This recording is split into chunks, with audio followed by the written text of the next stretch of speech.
Have you ever felt like your life was interrupted, like something precious was lost, delayed, or broken beyond repair? If so, the book of Ezra is God's answer.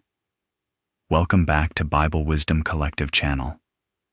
Today, we step into the book of Ezra, a story not just about returning from exile, but about restoring faith after failure, rebuilding identity after loss, and learning how God renews his people when everything seems ruined.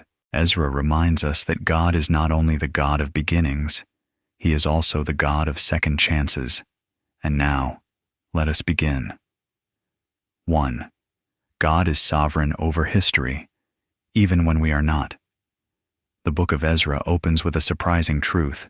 God uses a foreign king, Cyrus of Persia, to fulfill his promise. Ezra 1:1. This teaches us, God rules over nations, kings, and empires. No power is outside his authority. History moves according to God's purposes, not human plans. Even when God's people were weak and scattered, God was still in control. Ezra reminds us, you may feel powerless, but God never is. 2. God keeps his promises, even after long delays. Israel waited nearly 70 years in exile before returning home. From Ezra we learn, God's promises may feel delayed, but they are never forgotten. Time does not weaken God's word. Fulfillment often comes when hope seems exhausted. The return from exile proves that what God promises, he completes, generation after generation.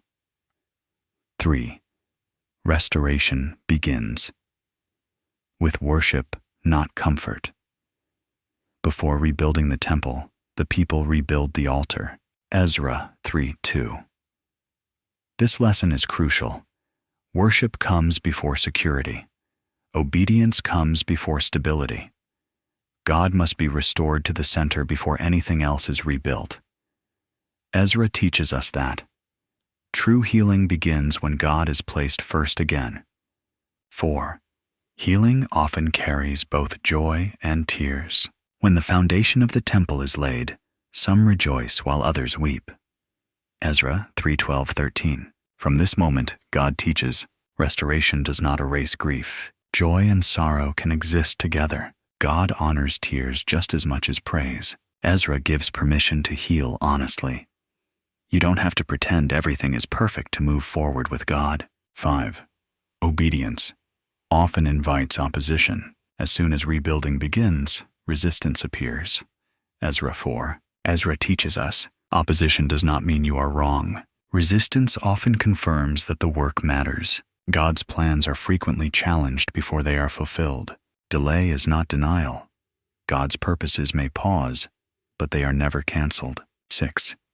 God revives his people through his word. When the work stalls, God sends prophets, Haggai and Zechariah. Ezra 5. From this we learn, God restores courage through his word. Revival begins with listening again. Faith is strengthened by divine reminder. Ezra shows us, when God speaks, renewal begins. 7.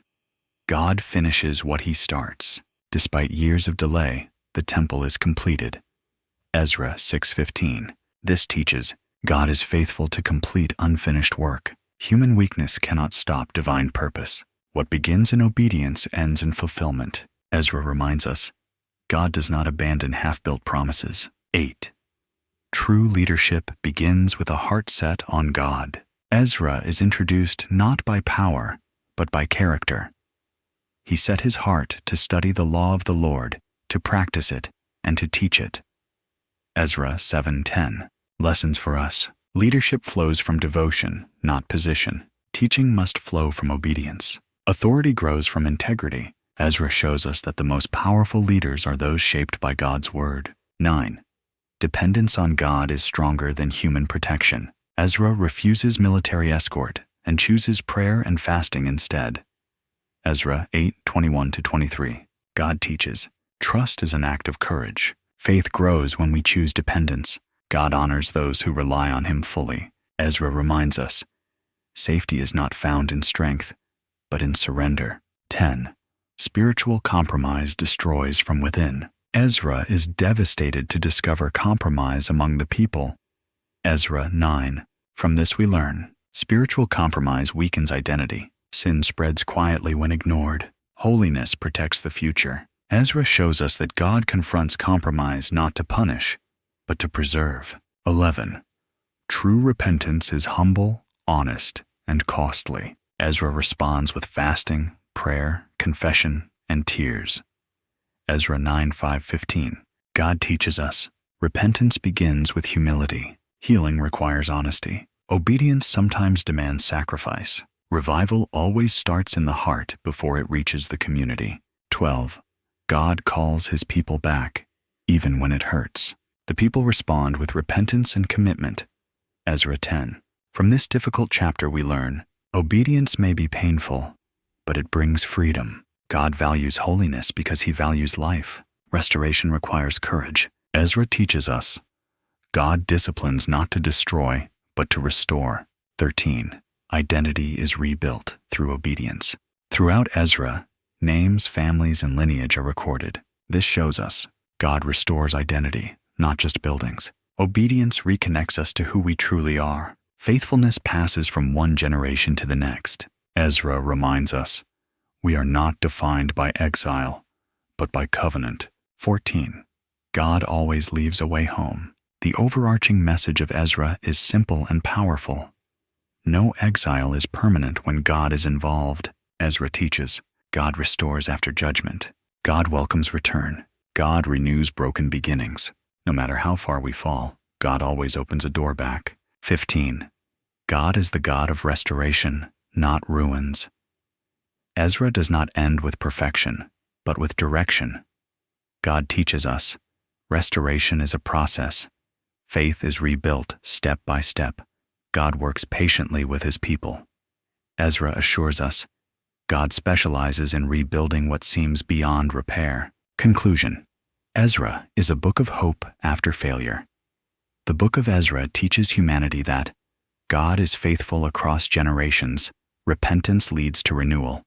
Worship restores identity. Obedience rebuilds the future. God is never finished with his people. Ezra invites us to return to God, to truth, and to hope. Before you go, if this message blessed you, please like, subscribe, share, and leave a comment below. Your support helps this message reach hearts that are still waiting for restoration.